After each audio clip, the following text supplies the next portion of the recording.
The youngest character is 12 too. And it's basically stories about the characters who have been exposed to HIV and how they go about handling the news of finding out that they have HIV or they don't have it. And again, as I said earlier, that HIV affects anybody. It's not a particular race, although African Americans are the highest rate that are getting HIV, and well, statistics basically say because we're in denial.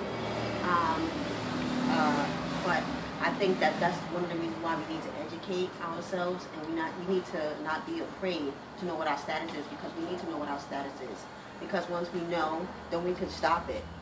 You know, it can stop with you. You don't have to spread it to the next person unknowingly. Because a lot of people, they don't know they have it. Okay, it's not like they just, hey, I got it, I'm going to go. They don't know. So that's how the disease keeps spreading. So if you know your status, you know you have it, you start taking your medication, you can live a nice, healthy life. If you don't know, you're going to be spreading it, and you don't even know you have it. Okay, so, as I was saying earlier, I had no intentions of becoming a writer or author. I just wanted to do something to honor my grandmother and my mother's memory. And I just thought that, hey, the best way I could do that is to write a book. However, I couldn't write about just anything because my grandmother and my mother expect a lot from me, and I had to do something that would make them proud.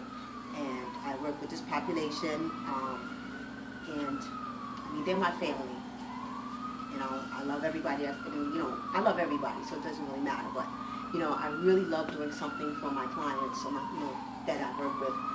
And I think that this book is something that I contribute to them. Like I advocate, through my book for them. Like it's not their stories, but the fact that people are taken to the book and actually have a different perception after they read it. I've had one person, a client, actually read the book, and she gave it to her son because he didn't know that she had HIV. And he was like, I'm the best author. He said, she's my #1 author. Like, he just was like raving about the book. So because he enjoyed the book so much, she sat down and she told him. And he hugged her and everything because the book had made him be able to relate to his mom.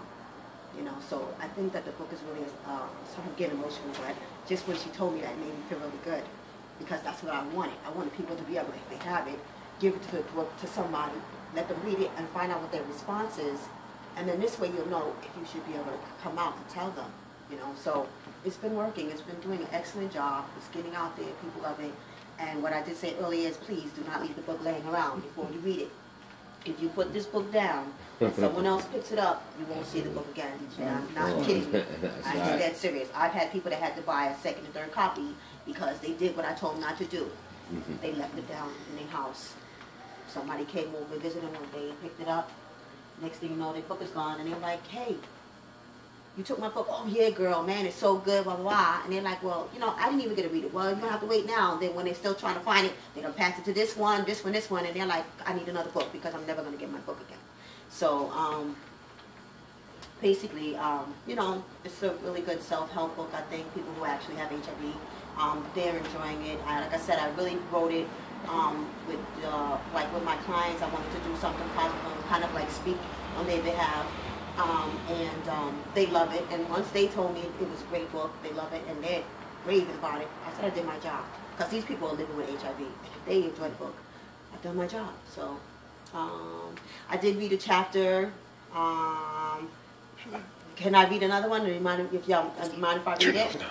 I kind of like that one I read.